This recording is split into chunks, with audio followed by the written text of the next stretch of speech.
A eletrificação da indústria automobilística trouxe muitos fenômenos interessantes, e os chamados cemitérios de veículos elétricos na China estão entre os mais intrigantes.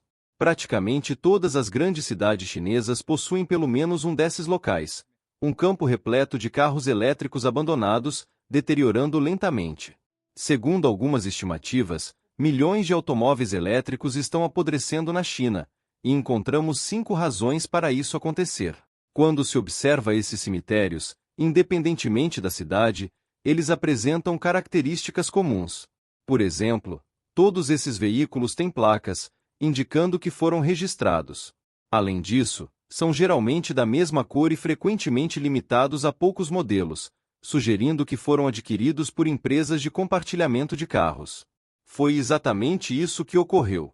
As empresas de compartilhamento foram os primeiros grandes compradores de veículos elétricos quando esses automóveis eram uma novidade. Como era difícil convencer o público a adotar uma mudança tão radical, o governo decidiu impulsionar a indústria oferecendo subsídios massivos para as empresas de compartilhamento.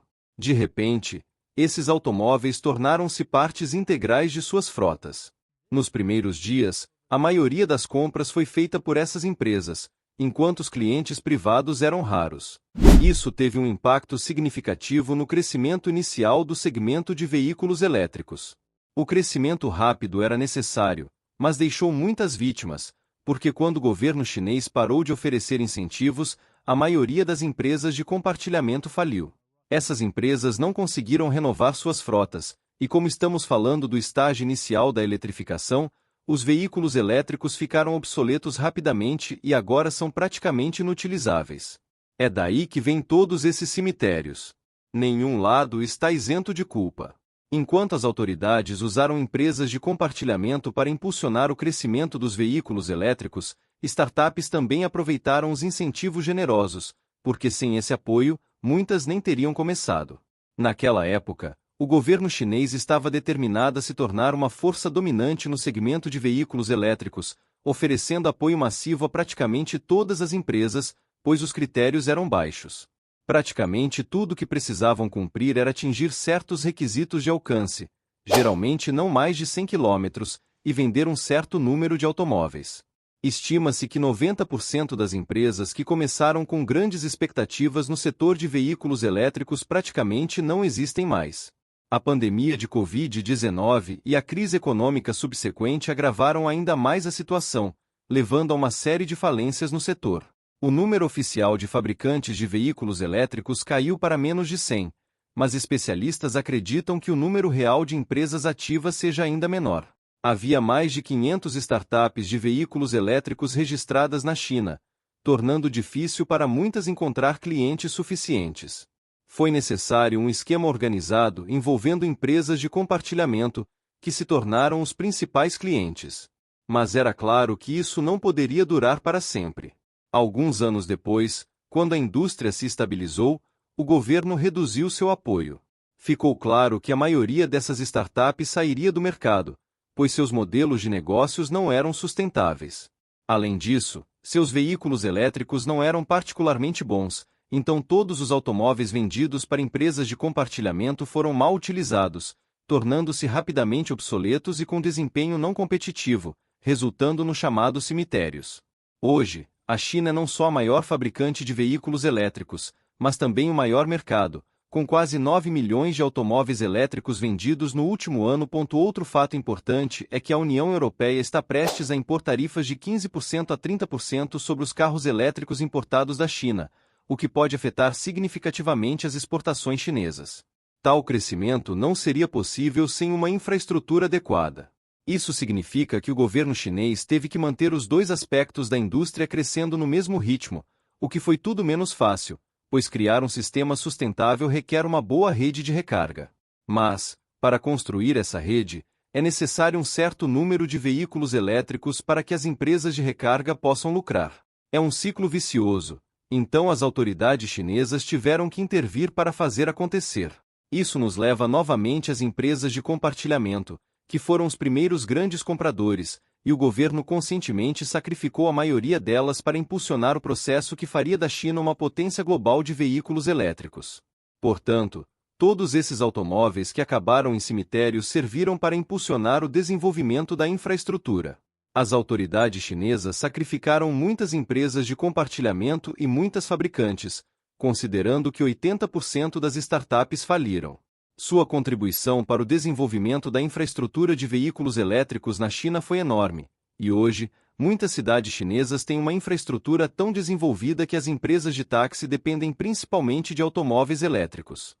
Além disso, em vez de estações de recarga, agora usam estações de troca de baterias, onde uma máquina substitui a bateria descarregada por uma carregada.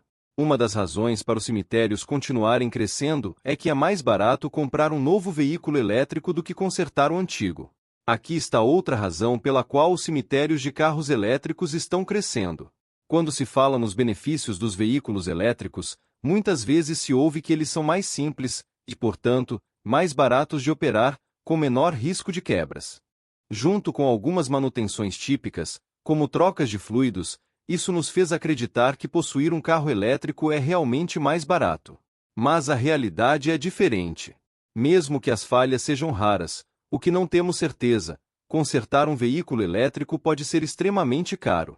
Isso se aplica particularmente ao mercado chinês de veículos elétricos, onde, como já mencionamos, muitas empresas desse setor saíram do mercado, deixando um vazio de suporte técnico, peças de reposição e técnicos qualificados.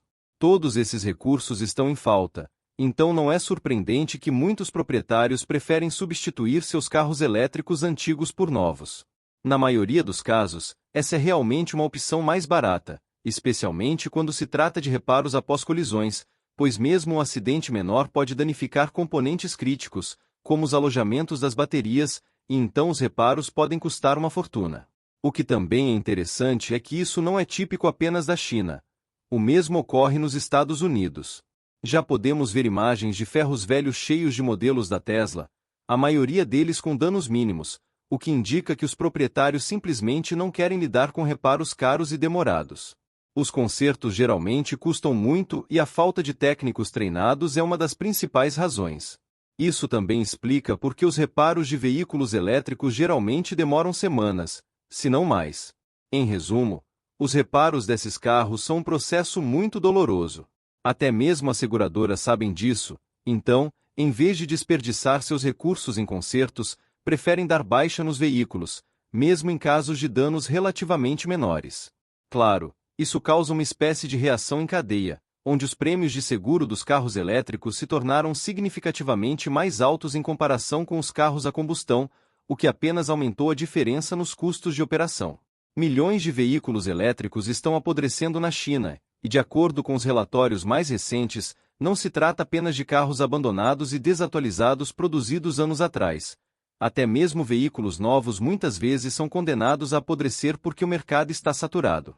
O problema com os fabricantes chineses de carros elétricos é que eles ainda não se expandiram para os mercados ocidentais. Embora a China seja de longe o maior fabricante de veículos elétricos do mundo, ainda é forçada a vender a maioria de seus carros no mercado doméstico. E após as recentes decisões dos governos ocidentais, como a decisão de Biden de impor uma tarifa de 100% sobre os veículos elétricos chineses, as coisas estão prestes a se tornar ainda mais complicadas. Até mesmo os maiores jogadores, como a BYD, lutam para se expandir para mercados externos. 95% de suas vendas ainda são destinadas aos consumidores chineses, e o problema é que, mesmo um mercado tão grande quanto o da China tem suas limitações. O mercado está atualmente em torno de 9 milhões de carros elétricos anualmente. Com a recente desaceleração, as coisas provavelmente não mudarão drasticamente nos próximos anos. Isso é um problema porque depender principalmente do mercado doméstico significa produção bem abaixo da capacidade total para a maioria dos fabricantes de automóveis.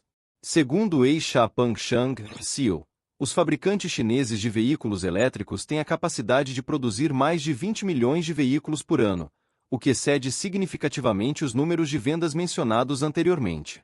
Com isso em mente e a potencial desaceleração do crescimento dos veículos elétricos, não é surpresa que os carros elétricos estejam se acumulando nos lotes dos concessionários. Isso é, na verdade, um fenômeno global, porque a mesma coisa exata está acontecendo nos Estados Unidos, onde a Tesla está usando antigos estacionamentos de shoppings para armazenar todos os seus veículos elétricos não vendidos. O que também não deve ser negligenciado é o impacto ambiental de todos esses carros elétricos abandonados. Como você provavelmente sabe, os veículos elétricos são significativamente mais intensivos em emissões para serem fabricados, então a única maneira de se tornarem mais ecológicos do que seus equivalentes à gasolina é percorrer centenas de milhares de milhas, o que obviamente não vai acontecer. E isso é apenas parte do problema ambiental.